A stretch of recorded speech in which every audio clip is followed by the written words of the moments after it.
vai continuar lidando com fronteiras como se fosse um pequeno imperador. Está na hora também de mais coragem ou vergonha. E ao se despedir do Tribunal Regional Eleitoral de Santa Catarina, o desembargador Fernando Carione fez um forte discurso condenando o ativismo judicial.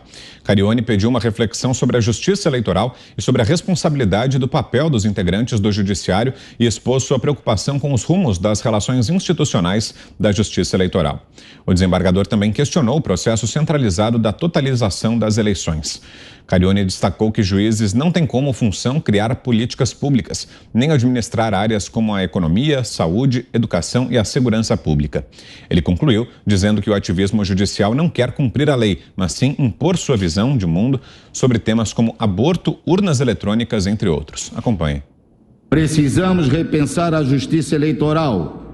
Precisamos definir a sua finalidade, inclusive à vista da diminuição de suas competências legais. Precisamos servir com responsabilidade e na estrita observância à Constituição, a da República e tão somente. Juízes não são eleitos. Quando eles usurpam as funções das autoridades eleitas, estão, na verdade, fraudando a democracia representativa e o voto popular. Mas os juízes e tribunais ativistas não estão nem aí para o voto da maioria da população. Aliás, eles gostam de ser contramajoritários, outro discurso enganador do ativismo judicial. O tribunal ativista não quer aplicar a lei, e sim impor sua visão de mundo, suas convicções ideológicas sobre aborto, drogas, segurança pública, algemas e até sobre urnas eletrônicas. Se a lei não coincide com essas convicções, pior para a lei. Augusto.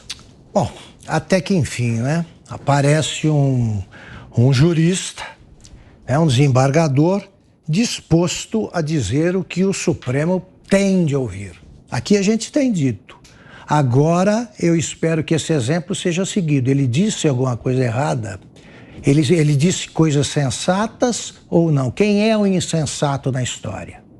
Ele está falando com equilíbrio ou o equilibrado é o Alexandre de Moraes?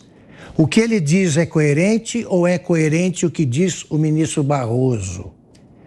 Ouçam mais de uma vez, pensem e vejam a que ponto chegamos com a composição atual do Supremo Tribunal Federal. Você, Fiuza. Parabéns ao desembargador Fernando Carione. É para aplaudir de pé essa tomada de posição que não tem nada de heróica. Isso aí é uma expressão de dignidade.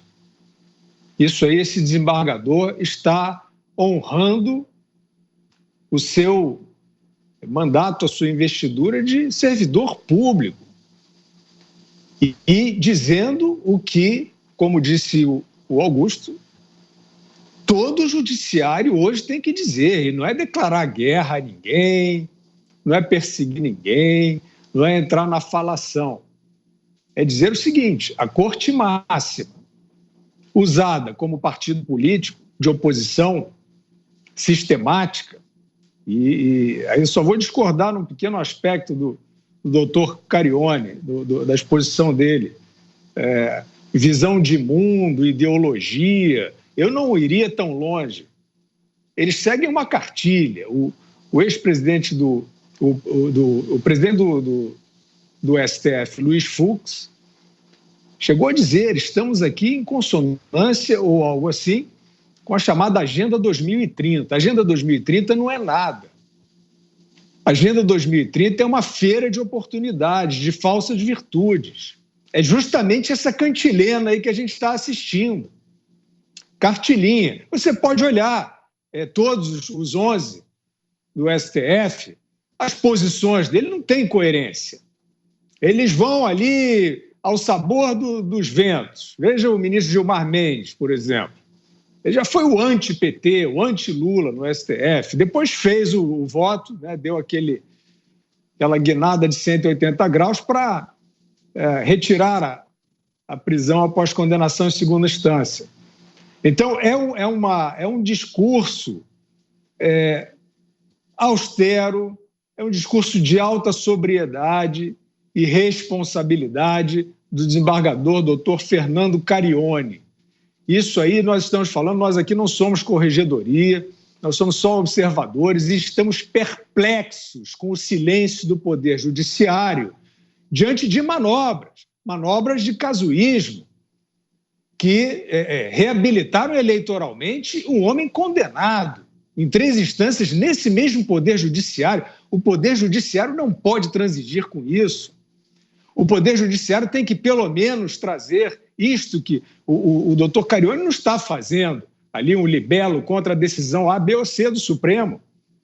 Ele está falando que a conduta, a linha geral de conduta, né? E ele está falando em tese sobre o judiciário, ele não apontou dedo para ninguém, né? Ou seja, fez uma expressão elegante, digna, sobre esse tipo de ação que não pode ser assim.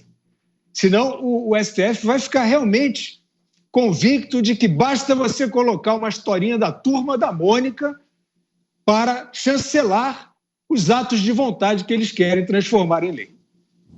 Diga, Zé. O desembargador, ele é do Tribunal de Justiça, né, de Santa Catarina, 20 anos como desembargador, foi presidente do Tribunal Regional do Eleitoral, e a Justiça Eleitoral, como segundo ele, tem que ser repensada mesmo. Ela não existe com um corpo permanente, tem corpos emprestados, no caso do Tribunal Regional Eleitoral, do Tribunal de Justiça, e representação também dos advogados, né? E no caso aqui do TSE, com integrantes do Supremo, do STJ e também 2 dos advogados, 2 representantes dos advogados. Eles têm mandato e, portanto, não há um corpo fixo da justiça eleitoral. E o discurso dele é muito parecido com o discurso que fez o ministro Luiz Fux quando assumiu, dizendo não a esse processo aí de ativismo judicial e dizendo que não há lugar para a política, dizendo que é preciso agir segundo a Constituição. É bom que discursos assim sejam repercutidos, porque, quem sabe, no futuro, né, a justiça eleitoral e a justiça no Brasil inteiro entre numa linha de defender a Constituição e as leis. É assim. O juiz não pode inventar leis ou entender leis. É certo que, em alguns casos, se admite, e nos Estados Unidos a situação é muito mais clara, né, a tal reinterpretação constitucional, diante de impossibilidades de interpretar a Constituição. Mas o ativismo judicial no Brasil chega ao ponto de substituir o Congresso Nacional. Quando o Congresso ele não vota, ou quando ele não regulamenta, ou quando ele vota contra, ele está definindo a sua posição, né? Então, não votando significa que quer que fique desse jeito. Então, não cabe ao Supremo Tribunal Federal mudar o que o Congresso não quis mudar. É um assunto meio complexo, porque o mundo político ele é guiado por interesses. E os interesses legítimos e ilegítimos e da própria sociedade, mas é assim que deve ser exercido o poder legislativo. Então, eu insisto, quando o Congresso Nacional não vota nenhuma mudança, é uma decisão de que quer que continue assim. E o Supremo tem entendido esta não votação, ou mesmo votação contra, como se fosse uma ausência de lei. E aí eles entram e fazem lei, ou seja, ocupam o espaço do Poder Legislativo. E isso gera problemas, exatamente pelo que indicou aí o desembargador Fernando Carione, porque eles não foram eleitos. Eles foram indicados, aprovados pelo Senado Federal, muito bem, a Constituição diz isso, mas eles não têm mandato popular, eles não têm a chancela popular, e o que eu considero uma procuração. Um voto é uma procuração para alguém agir em nome de você. E o Judiciário não tem essa procuração. Eu defendo o Judiciário. Acho o Judiciário, assim, fundamental. Só sabe o valor do Judiciário quem bate lá as portas do Judiciário buscando os seus direitos. É muito importante. Agora, é muito importante que se coloque no seu lugar e entenda a posição de cada um, do Congresso, do Judiciário, ou seja, do Supremo e do Executivo. A Constituição foi muito clara em definir essas linhas e exigir a harmonia entre as linhas, desde que nenhum interfira o lugar do outro. Então, eu repito, é o discurso do Luiz Fux na posse do Supremo Tribunal Federal. Falta seguir o que pregou.